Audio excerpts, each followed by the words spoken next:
গোপনে দান করলে আল্লাহর রাগ ক্রোধ কমে যায়। আপনার কোনো পাপের কারণে আল্লাহ যদি আপনার উপর রেগে থাকে, আপনি গোপনে কিছু দান করে দেন, ওই রাগটা মুহূর্তেই ঠান্ডা হয়ে যাবে। 7 শ্রেণীর ব্যক্তিকে আল্লাহ তাআলা আরশের নিচে ছায়া দিবে কিয়ামতের দিন, যেদিন আকাশের সূর্যটা মাথার কাছে চলে আসবে, জমিনটা তামার জমিন হয়ে যাবে, তৃষ্ণায় মানুষের জিহ্বা বের হয়ে কুকুরের মতো নাভির সামনে ঝুলতে থাকবে। সূর্যের প্রচন্ড কিরণ আর তাপে মাথার মগজগুলো গলে গলে নাকের ছিদ্র আর কানের ছিদ্র দিয়ে ভাতের মাড়ের মতো টপ টপ করে বেয়ে বেয়ে পড়বে। আল্লাহর আরশের ছায়া ছাড়া সেদিন আর কোনো ছায়া থাকবে না। বিষ্ণু বললেন 7 শ্রেণীর ব্যক্তিকে আল্লাহ তাআলা সেদিন আরশের নিচে ছায়া দিবে। তার মধ্যে থেকে এক শ্রেণীর ব্যক্তি হচ্ছে রাজুলুন তাসাদ্দাকা বিসাদাকা ফাআখফাহা। এক শ্রেণীর ব্যক্তি হচ্ছে ওই ব্যক্তি যে গোপনে আল্লাহর জন্য দান করে।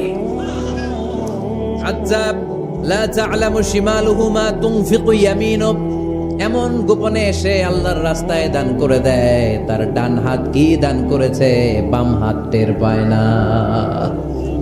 ডান হাত কি দিল, বাম হাত দেখে নাই। অন্য মানুষ জানা তো দূরের কথা, এই গোপন দান আমার আল্লাহর কাছে খুব প্রিয়। এজন্য একটু দান করার অভ্যেস করেন, অল্প করে করেন। আজকে যে এই 5 টাকা দান করে দেন মসজিদে, 2 টাকার নোট থাকলে দান করে দেন, 1 টাকার পয়সা থাকলে দান করে দেন। দান করতেই হবে, কারণ মুত্তাকি হতে চাইলে এই দানের ধারাবাহিকতা কন্টিনিউয়াসলি এটা রাখতে হয়, এটা থামানো যায় না। সময় ভালো বেশি দিলাম, সময় খারাপ কম দিলাম, কিন্তু দিতে হবে। তোমার আর তোমার আল্লাহর মাঝে কোনো গোপন আমল আছে নাকি যেটা আল্লাহ ছাড়া কেউ জানে না? জীবনে আমাদের প্রত্যেকের এমন কিছু গোপন আমল, ইবাদত আর দান সদকা করা দরকার যেটা দুনিয়ার কেউ জানে না, জানে আমার রব আর জানি আমি।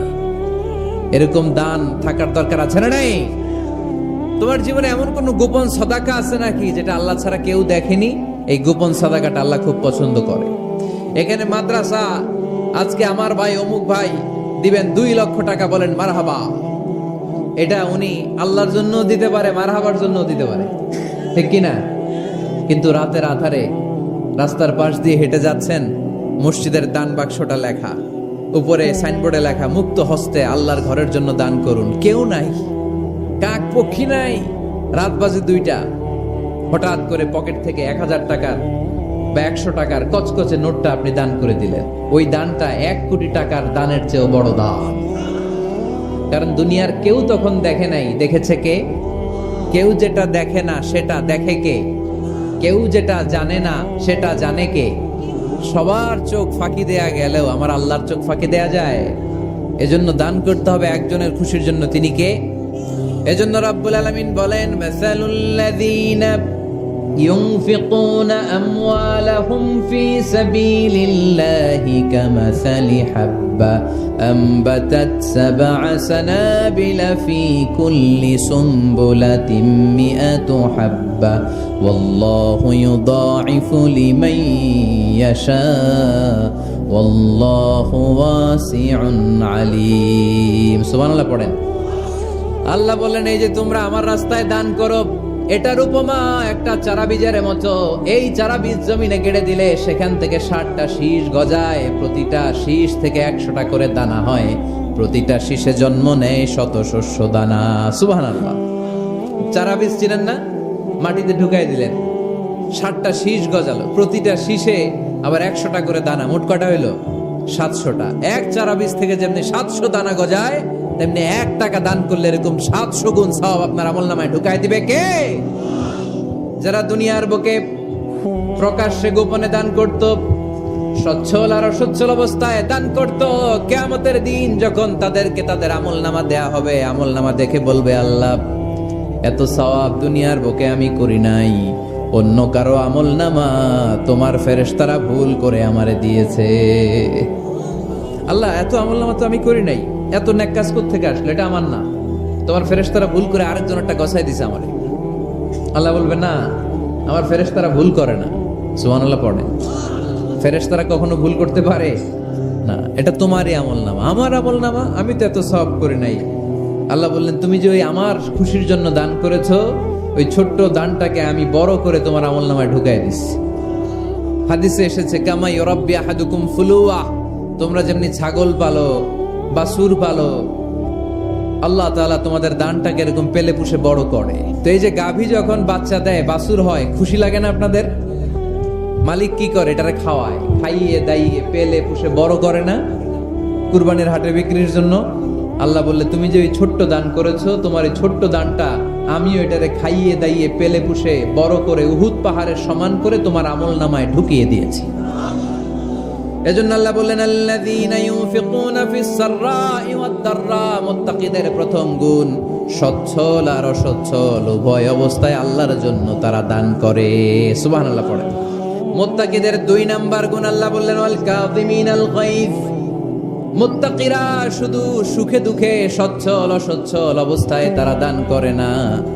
মুত্তাকি বান্দার 2 নাম্বার বৈশিষ্ট্য, তারা রাগকে হজম করে, ক্রোধকে নিয়ন্ত্রণ করে। সুবহানাল্লাহ। মুত্তাকিনরা অল্পতে চটে যায় না, হট টেম্পার্ড না। আমাদের অনেকে আছে হট টেম্পার্ড, কিছু বুঝলেও সাথে না বুঝলেও সাথে। ওয়াল কাযিমিনাল গায়জ, মুত্তাকিন বান্দারা রাগকে হজম করে। রাগ হওয়াটা খুব স্বাভাবিক, এটা ন্যাচারাল, এটা কি প্রাকৃতিক। আমাদের দেহে এক ধরনের হরমোন আছে, এটার নাম হচ্ছে অ্যাড্রেনালিন বলে এটাকে, অ্যাড্রেনালিন হরমোন। তো এই হরমোনটা যখন নিঃসরিত হয় তখন আমরা রেগে উঠি, এর আগে আমরা রাগি না। This adrenaline hormone triggers up your bodies fight response. এটা নিঃসরিত হলেই বডি তখন ফাইট করতে মন চায়। কিন্তু মুত্তাকি হতে চাইলে যখন তখন রেগে যাওয়া যাবে। ওয়াল কাযিমিনাল গায়জ, যুবক ভাইয়েরা খেয়াল করে শোনো, মুত্তাকি হতে চাইলে 2 নাম্বার যে বৈশিষ্ট্যটা আমাদেরকে ধারণ করতে হবে সেটা হচ্ছে ওয়াল কাযিমিনাল গায়জ, রাগকে নিয়ন্ত্রণ করতে জানতে হবে। রাগ এটা ভয়ঙ্কর। অনেকে রাগ করতে করতে যে স্ট্রোক করে ফেলে, আছে না? হার্ট অ্যাটাক করে ফেলে। অনেকে রাগের মাথায় মারাও যায়, আছে না নাই? এটা ভয়ঙ্কর। এর আছে অনেক শারীরিক মানসিক অনেক প্রভাব, অনেক ক্ষতিকর প্রভাব আছে এই রাগের। রাগটা অনেকটা ঝড়ের মতো। কিসের মতো?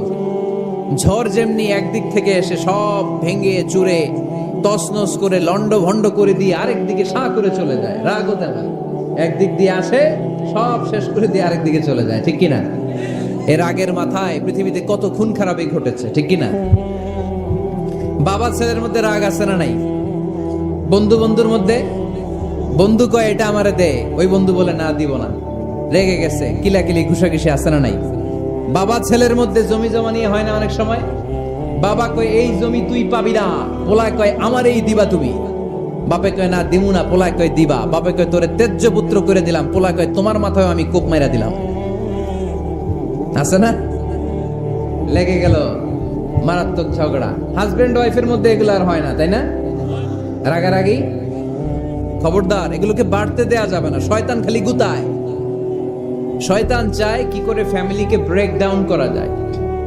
শয়তান একটা আরশের উপর বসে, অন্য শয়তানরা এসে বলে আমি ওজনে কম দেওয়াইছি, কারে কিছুই করস নাই তুই। আরেকজন এসে বলে আমি সুদ খাওয়ানোর ব্যবস্থা করে দিয়ে আসছি, কারে এটা কিছুই না। আরেকজন এসে বলে মাদ্রাসায় যাচ্ছিল আমি সরাই দিছি, কারে এটা কিছুই না। আরেক শয়তান এসে বলে আমি স্বামী স্ত্রীর মধ্যে বিচ্ছেদ ঘটাই দিছি। ইবলিশ শয়তান তখন এটারে নিয়ে নাচতে শুরু করে দেয়। এজন্য স্বামী স্ত্রীর মধ্যে ঝগড়া আছে না নাই? হাজবেন্ড বলে একটা, ওয়াইফ বলে আরেকটা, আছে না নাই? ছোট্ট ঝগড়া থেকে মাথা গরম করে রাগের মাথায় তালাক দিয়ে ফেলে। এজন্য রাগ ভয়ঙ্কর। এর রাগের কারণে বন্ধু বন্ধুর সম্পর্ক নষ্ট হয়, হাজবেন্ড ওয়াইফের মধ্যে ডিভোর্স হয়ে যায়, বাবা ছেলের মধ্যে সম্পর্ক ছিন্ন হয়ে যায়। এটা ঝড়ের মতো। এজন্য মুমিনরা চাইলেই চট করে রেগে যেতে পারে। এজন্য রাগ নিয়ন্ত্রণের দরকার আছে না নাই? এজন্য আল্লাহ বললেন والذين ينفقون أموالهم في سبيل الذين ينفقون في السراء والضراء والكاظمين الغيظ والعافين عن الناس। মুমিন বান্দার মুত্তাকিদের প্রথম গুণ দান করে, মুত্তাকিদের দ্বিতীয় গুণ তারা রাগকে হজম করে। সুবহানাল্লাহ পড়ে। আল্লাহ রাসূল বললেন লাইসা শাদীদু বিসসুরআ, কুস্তি খেলে যে অন্যকে মাটিতে শুইয়ে দিতে পারে সে আসল শক্তিশালী না। ইন্নামাশ শাদীদুল্লাযী ইয়ামলিকু নাফসাহু ইনদাল গাদাব, রাগের মাথায় যখন নিজেকে যে নিয়ন্ত্রণ করতে পারে আল্লাহর কাছে ওই ব্যক্তিটাই শক্তিশালী। কুস্তি খেলে আরেকজনের শোয়াই দিলেন, এ শক্তিশালী না, বরং শক্তিশালী তো সে যে রাগের সময় নিজের উপর নিয়ন্ত্রণ রাখে। He can control himself in the time of anger. যখন সে রেগে যায় তখন সে নিজেকে নিয়ন্ত্রণ করতে পারে, সেই শক্তিশালী। কুস্তি খেলে আপনি হোতায় দিলেন আরেকজন, আপনি শক্তিশালী না। এজন্য রাগকে নিয়ন্ত্রণ করতে রাজি আছেন তো? এক সাহাবী এসে বললেন, ইয়া রাসূলুল্লাহ, আউসিনি ইয়া রাসূলুল্লাহ, ও নবী আমারে নসিহত করেন, আমারে কিছু উপদেশ দেন। বিশ্বনবী বললেন, লা তাগদাব, তুমি রেগে যেও না। সাহাবী বললেন, আরেকটা উপদেশ দেন। বিশ্বনবী বললেন, লা তাগদাব, রেগে যেও না। সাহাবী বললেন, ও নবী আরেকটা উপদেশ দেন। বিশ্বনবী তৃতীয়বারের জন্য বললেন, ও সাহাবী তুমি রেগে যেও না। লা তাগদাব, রেগে যেও না, কারণ রেগে গেলেন তো হেরে গেলেন। রেগে গেলেন হেরে গেলেন। অনেকে আপনারা রাগাতে চাইবে নানাভাবে, কিন্তু আপনি রাখবেন না। আপনার সাথে ঝগড়া করতে চাইবে, পায়ে পাড়া দিয়ে ঝগড়া করতে চায়, এরকম আছে না নাই? আপনারা রাগাতে চায়, ফুসলাতে চায়, কিন্তু মুমিনরা, মুত্তাকিনরা, তারা যেন তেন কোনো কারণে রেগে যায় না। তারা তাদের রাগকে হজম করে। আলহামদুলিল্লাহ পড়ে। আল্লাহ রাসূল সাল্লাল্লাহু আলাইহি ওয়াসাল্লাম কখনো রাখতেন না, কখনো না। ওনার উপর অনেক অত্যাচার হয়েছে, উনি রাগেন নাই, উনি ক্ষমা করে দিয়েছেন। কি করেছেন? আল্লাহ রাসূল সাল্লাল্লাহু আলাইহি ওয়াসাল্লাম যখন মক্কায় নামাজ পড়তেন, আল্লাহ রাসূল সাল্লাল্লাহু আলাইহি ওয়াসাল্লাম যখন রুকুতে যেতেন, সিজদায় যেতেন, পিঠের উপরে পচা উটের নাড়ি ভুঁড়ি চাপ